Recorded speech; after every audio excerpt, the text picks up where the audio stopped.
Hey everyone, part 2 of my video. Sorry about that. I don't know what happened. Something happened actually. It closed off. I don't know where I don't even know where I was. But I was on about collecting.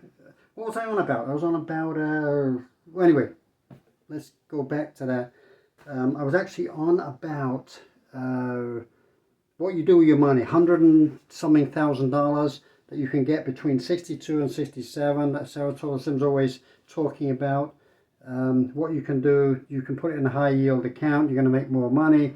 That's the thing. So you're going to make $120,000 if you put everything in the bank and work. If you carry on work, that's what you can do. Now that $120,000 will do you a lot of good. You know, if you say, well, I don't want to retire, then I want to pick up the bigger check when I'm 66 and a half or 67.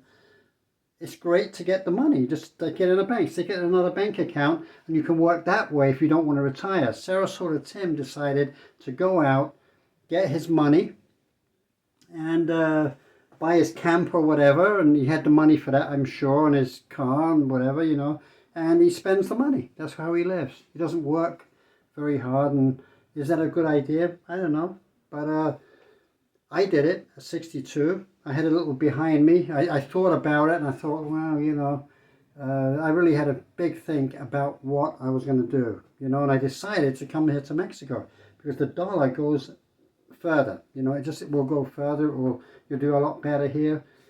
Just bought a ticket. I came here. Now, I did buy something, but let's say I didn't buy something. Let's say I just came across at $5,000, let's say, and I'm getting my check every month, 1,700 US, and without even getting a second gig. Let's say I'd come here at 62 years old without anything, maybe 5 or 10 grand or whatever, and I decided, well, I'm going to set up home. I know people have done it with $1,500. There's a guy in Merida, Jose Artiaga, who's done it with $1,500 5 years ago, and he's built a beautiful life for himself. He did it. He wasn't doing very well in the United States. He was an Uber driver. He was in debt. He paid his debts and decided, I'm going to start something else. Taxes. Don't forget, in the US, you got your insurance, car insurance. You got your registration. You got your, what do you call it, emissions every year. Your inspection. There's always something wrong with your car, right? So you've got that problem. Then you've got the gas prices, which are abominable in certain places, especially California and in the West. Okay, so you got your home insurances, you got your school taxes, you got your property taxes. Prices are fluctuating. They're not even fluctuating, they're just going up. It's just inflation non-stop. Now, if you come to Mexico, it's different. You've got your big stores, but you've also got your small markets. You can actually work a lot better. Things are cheaper here. You know, you go out for beer, it costs you $1.50 a beer, where in the US it costs $5 to $6 or $7 for a beer. I mean, it's just absolutely outrageous. You don't have to spend that kind of money if you come here. So your money's going to go a lot further. Your rents are a lot cheaper. You know, I could have got a place when I moved here for, I don't know, $350 a month. You know, no problem. With everything, actually, with all inclusive, 400. Internet, gas, electricity. You know, what more do you want? You know, you have that, you have your water. In Mexico, you need water, okay, as well. You need water, not tap water. So I have a filter. I have filters, you know, in my place, but you can go and buy bottled water, you know, if you want. And that's an expense. But I'm talking about everything inclusive, 400 US dollars. Now, if you make 1,700 or 1,800, if you're a couple, maybe 25 to 3,000, you're going to do pretty well. You're going to live a much better life than living in the US. What do you need? Nothing, basically. You can come across the border, you get 6 months. You can actually go back across the border and come back if you don't meet the financial requirements. That in 2024, that's what you need. They've got new restrictions on people coming in because they've got a lot of financial restrictions right now.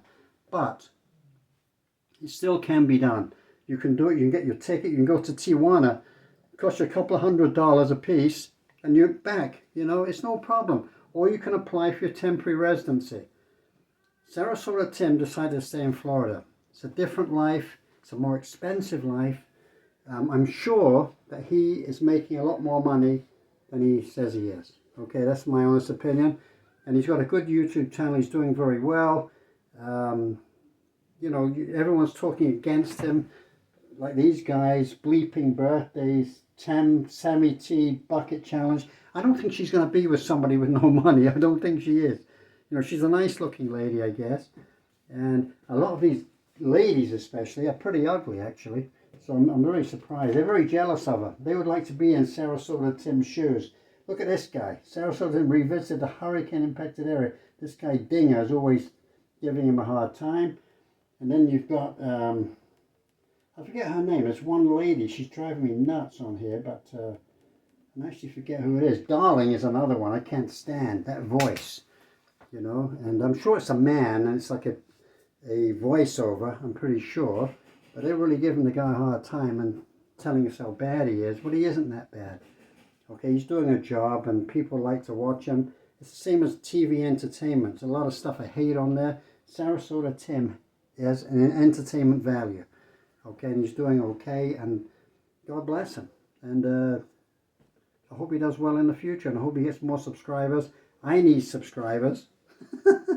I do. I'm not doing this for money, but I need subscribers. I want to be slightly successful. And hopefully you guys press the like and the subscribe button. I'd really appreciate it. And thank you very much. Love you all. And have a wonderful New Year. Hope you had a great Christmas. And I'll see you very soon.